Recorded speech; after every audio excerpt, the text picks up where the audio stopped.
All, welcome to Lekha Kumar family. நம்மளோட சேனலுக்கு இப்போதான் நீங்கள் ஃபர்ஸ்ட் டைம் வரீங்க அப்படின்னா சேனலுக்கு கண்டிப்பாக சப்ஸ்கிரைப் பண்ணிக்கோங்க. வீடியோ பிடிச்சிருந்தது அப்படின்னா லைக் பண்ணிக்கோங்க. இந்த வீடியோவில் ஒரு ஈவினிங் ரொட்டீன் தான் ஷேர் பண்ணியிருக்கேன். எப்போவுமே வந்துட்டு ஈவினிங் 6 o'clock ஆச்சு அப்படின்னா ஃபஸ்ட்டு வந்துட்டு கந்த சஷ்டி கவசம் வந்து போட்டுருவேன். அதுக்கப்புறமா வந்துட்டு லைட்டு போட்டுருவேன். ஈவினிங் ஸ்நாக்ஸுக்காக ஃப்ரெஞ்ச் ஃப்ரைஸ் கொஞ்சம் இருந்தது. ஸோ அதை வந்து ஃப்ரை பண்ணி சாப்பிட்லாம் அப்படின்ட்டு அதை தான் வந்து எடுத்து வச்சுருக்கேன். அதுக்கப்புறம் இன்றைக்கி வந்து வெஜிடபிள்ஸ் வாங்கிறதுக்காக போயிருந்தோம். ஸோ அப்போ வந்து ஒரு தேங்காய் வாங்கிட்டு வந்திருந்தேன். இது வந்து 50 rupees. நைட்டுக்கு வந்து சிக்கன் குழம்பு வைக்க போகிறதால அதை வந்து உடைச்சி வச்சாச்சு. அதுக்கப்புறம் மாவு வந்து எடுத்து வச்சுட்டேன்.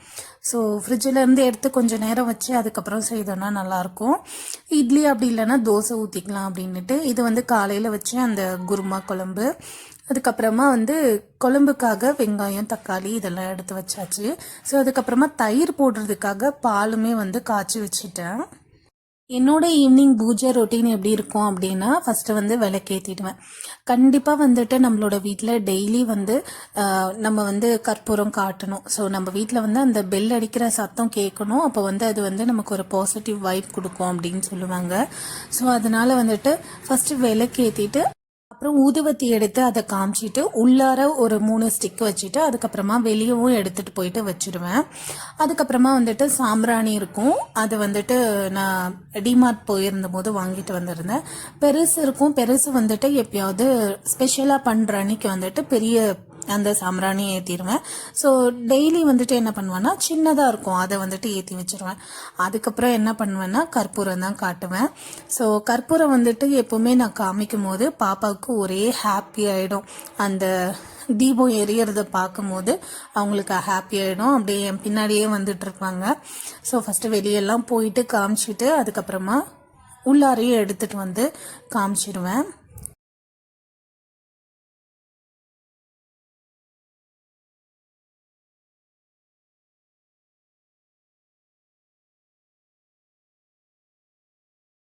நான் கற்பூரம் காய்ச்சதுக்கு அப்புறமா பாப்பாவை கூட்டிகிட்டு வந்துட்டு அவங்களையும் வந்துட்டு பெல் அடிக்க வைப்பேன்.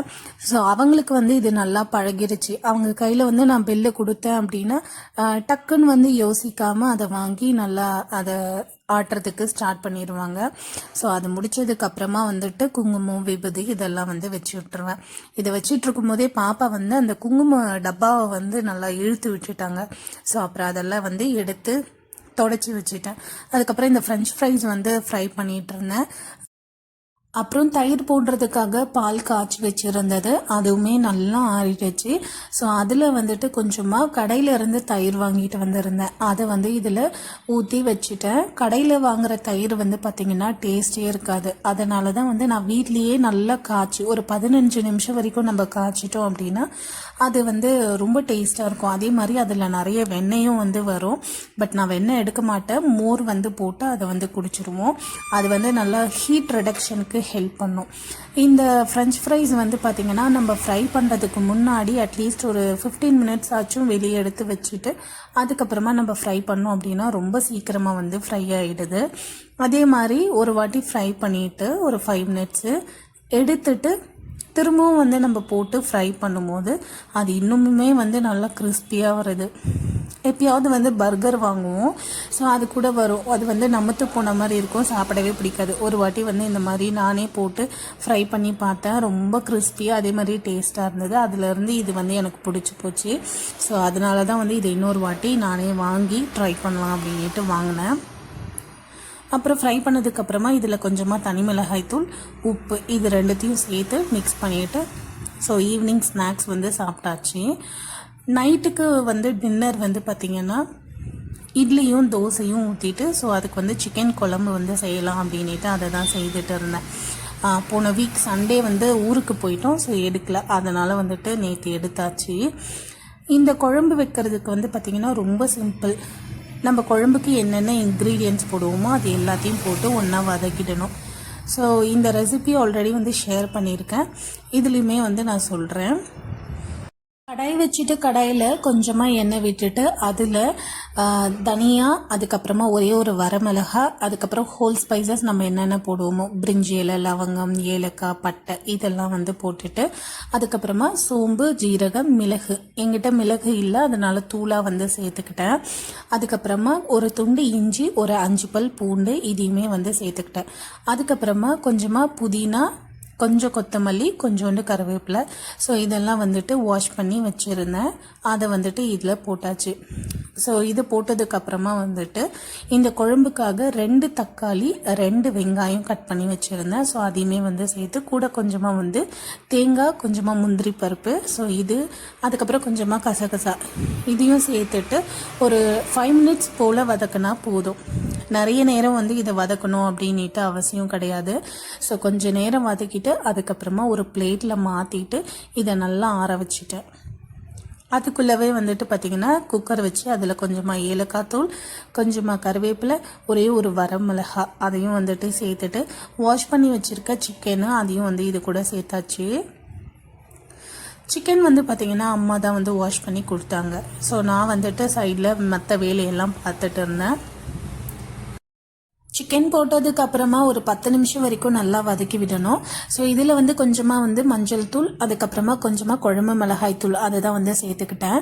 நிறைய குழம்பு மிளகாய் தூளும் சேர்க்கணும் அப்படின்னு அவசியம் கிடையாது. ஏன்னா நம்ம வந்து அதை வதக்கணும் இல்லைங்களா. ஸோ அதுலேயே வந்து எல்லா ஸ்பைசஸும் வந்து போட்டாச்சு. ஸோ இதில் வந்துட்டு கொஞ்சம் இந்த சிக்கனில் வந்து டேஸ்ட் இறங்கணும் அப்படிங்கிறதுக்காக ஒரே 1 ஸ்பூன் அளவுக்கு தான் வந்து நான் குழம்பு மிளகாய் தூள் சேர்த்துக்கிட்டேன். ஸோ அதையுமே சேர்த்து ஒரு 10 நிமிஷம் வரைக்கும் நல்லா மூடி போட்டு வதக்கி விட்டோம் அப்படின்னா அது நல்லா வந்து சாஃப்டாக சிக்கன் வந்து வெந்துடும். ஸோ அது வந்து வதங்கிறதுக்குள்ளாரவே நான் வந்துட்டு இந்த நம்ம வதக்கி வச்சுருந்தது நல்லா ஆறிடுச்சு. ஸோ அதை வந்து ஒரு மிக்சி ஜாரில் ஆட் பண்ணி நல்லா நைஸாக அரைச்சிக்கணும். குறைன்னு அரைக்கக்கூடாது. குறைன்னு அரைச்சோம் அப்படின்னா ஒரு சிலவங்களுக்கு வந்து அந்த மாதிரி சாப்பிட்றதுக்கு பிடிக்காது. ஸோ என்னோடய ஹஸ்பண்டுக்கு வந்து அந்த மாதிரி சாப்பிட பிடிக்காது. அதனால் வந்து நல்லா நைஸாக அரைச்சிருவேன். நம்ம நைஸாக அரைச்சோம் அப்படின்னா டேஸ்ட்டுமே வந்து நல்லாயிருக்கும். ஸோ அதை அரைச்சிட்டு நம்ம வதங்கியிருக்க சிக்கனில் எடுத்து இதை ஊற்றிடணும். ஸோ ஊற்றுனதுக்கு அப்புறமா தேவையான அளவுக்கு தண்ணியுமே வந்து இதில் சேர்த்துடணும். இதில் ஜாரில் இருந்து அதெல்லாம் வந்து கொஞ்சம் க்ளீன் பண்ணிவிட்டு அதெல்லாம் வந்து இதில் சேர்த்துட்டேன். ஸோ அதுக்கப்புறமா வந்துட்டு உப்பு டேஸ்ட்டு பார்த்துட்டு உப்பு கொஞ்சம் கம்மியாக இருந்தது. ஸோ அதையுமே வந்து இதில் சேர்த்துட்டேன். உப்பு சேர்த்ததுக்கப்புறமா இதை வந்து மூடி போட்டுட்டு ஒரு 3 விசில் வந்து விட்டு எடுத்துட்டேன். இந்த சிக்கன் வந்து பார்த்திங்கன்னா நல்லா முத்தின சிக்கனாக வந்து கொடுத்துட்டாங்க. ஸோ அதனால் வந்துட்டு அந்த அளவுக்கு வந்து டேஸ்ட்டு நல்லா இல்லை.